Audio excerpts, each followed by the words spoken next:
Friends అదన్నా పొద్దున్నే నన్ను నిద్ర లేపా ఆటకో పిలుచుకొని పోతున్నాడు. ఏడాదన్నా మొన్న ఒక వీడియో పెట్టాము. ఈరోజు డే 2 కలెక్షన్ రికవరీ. ఓకేనా, మనకు కూడా పేమెంట్ కావాలి కదా. Month end last financial year అయిపోయింది. ఫైనాన్షియల్ ఇయర్ మార్చి అయిపోయింది. ఈరోజు మళ్ళీ కొత్తగా స్టార్ట్ అవుతుంది కదా. డేటా వచ్చింది, పోతా ఉన్నాను. లొకేషన్ ఆటగా పొలమనేరు. పోదామా?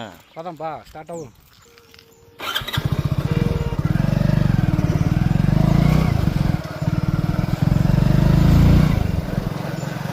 మా ఊరు నుంచి పొలంనేరుకి 15 కిలోమీటర్లు. 15 కిలోమీటర్లు.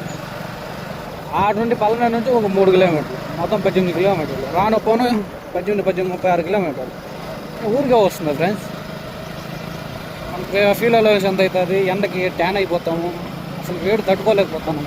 అందుకనేసి ముందుగా తెల్లారితో బయలుదేరేసినామంటే కలెక్షన్ అంతా ఇంత పేమెంట్ కట్టకపోయినా మనిషితో మాట్లాడడం సాటిస్ఫాక్షన్ ఉంటుంది కదా.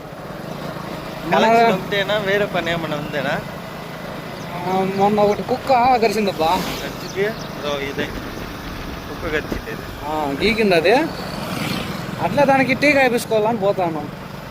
పనిలో పని అట్లా పేమెంట్ పిన్న పోయినామంటే ఓ పేమెంట్తో మాట్లాడినట్టు అయింది.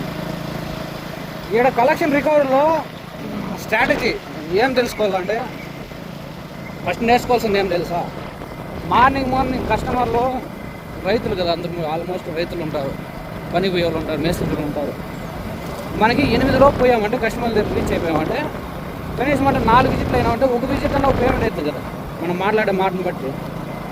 కాబట్టి మనం పొద్దున్న నిద్రలేసి 7-7:30 కస్టమర్ దగ్గరికి వెళ్ళిపోయినామంటే వాని పరిస్థితి ఏమి, వాడు కట్టగలరా, హీరో కాకపోతే రేపు కట్టగలరా లేదా వాని స్తోమత తెలుస్తుంది.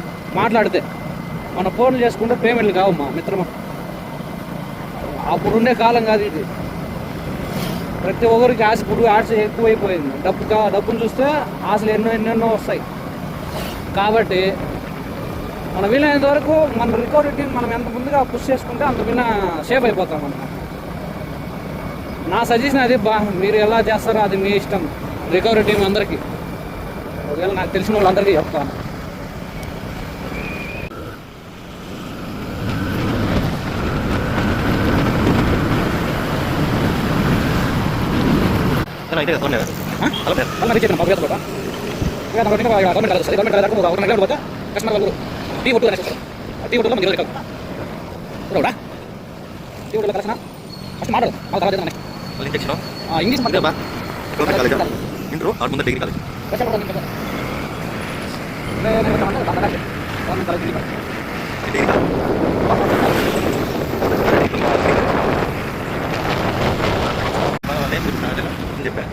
ఏం చెప్పి ఎవరైనా ఉంటాయి కదా ఇంటికి.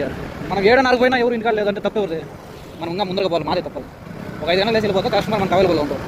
వ్యవసాయం చేసేవాళ్ళు కదా, చేను దగ్గరికి నీళ్ళు కట్టేదానికి, పంటకి మడి కోయేదానికి బయలుదేరి వెళ్ళిపోతారు. కాబట్టి మనదే తప్పదు. ఏం చేయాలి? ఈసారి కాకుండా నెక్స్ట్ టైం బాగా చేస్తాం.